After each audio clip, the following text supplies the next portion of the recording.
It's week 32 of Xur for Destiny 2, and I'm going to give you guys my recommendations for this week, and we're going to start right now.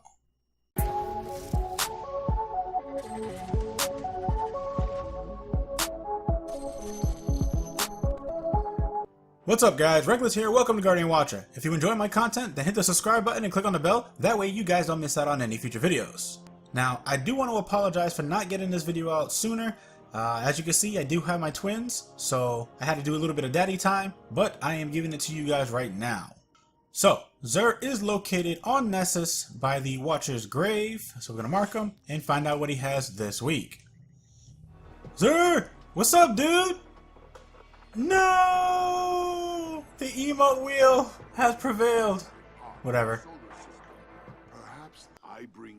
So, like always, we're going to start with the left-hand side. We have the Knucklehead radar for the Hunter class. It comes with 1 mobility and 2 resilience. Transit perk on this is upgraded sensor pack, which provides radar while aiming. Then we have Plasteel Reinforcement mod, Restorative mod, and Impact Absorption mod. Now this is a good exotic for the quick play playlist for Crucible.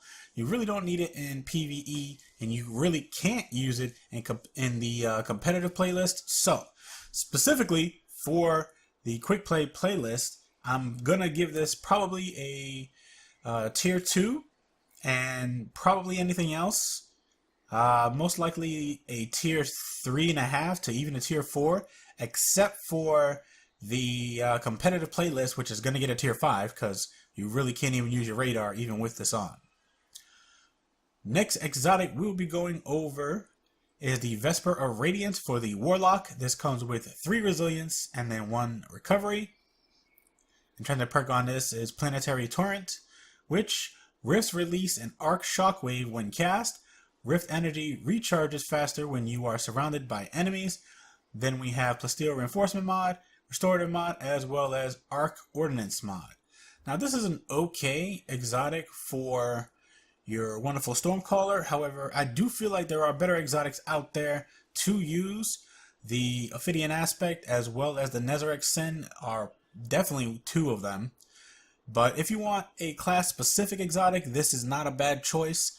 So with that said, I'm probably going to give this maybe a tier 2.5 in PvP, but definitely a tier 2 in PvE. The reason why I give it in 2.5 in PvP is because you only have a max of 4 players unless it's Iron Banner as of this video. But in PvE, you have ads all over the place. So this will be a lot more useful in PvE than it would be PvP.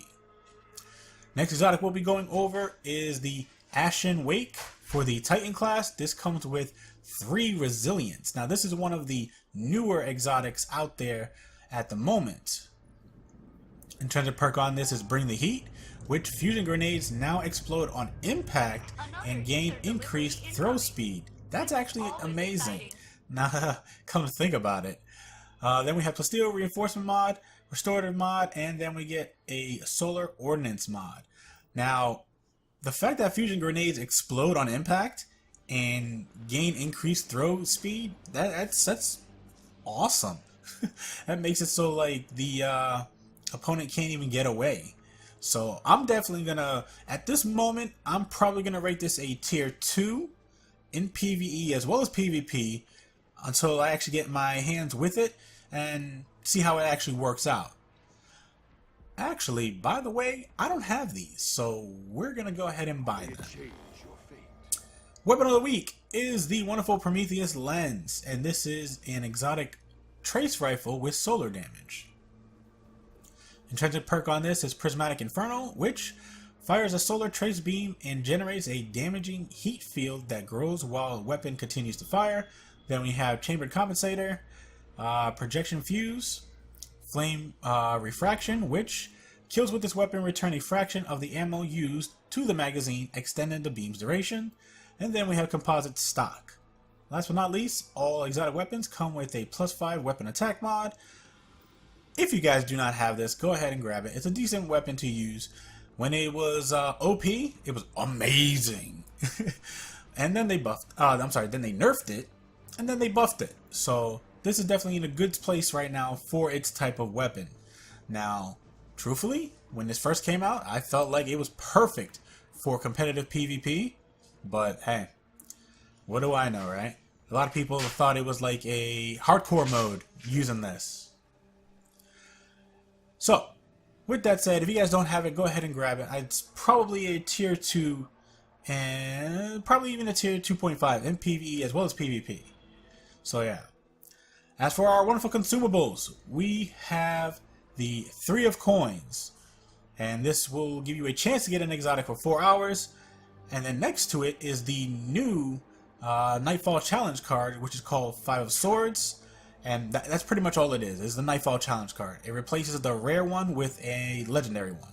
So we're going to go ahead and acquire that.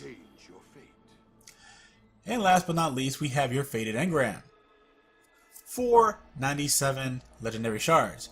If you guys do not have one of these, go ahead and grab these first before you go ahead and grab the Faded Engram, because there's a possibility that it will give you one of these for 97 legendary shards. I didn't have the Ashen Awake, so I grabbed that first, and now we are going to see what we get with the Faded Engram this week.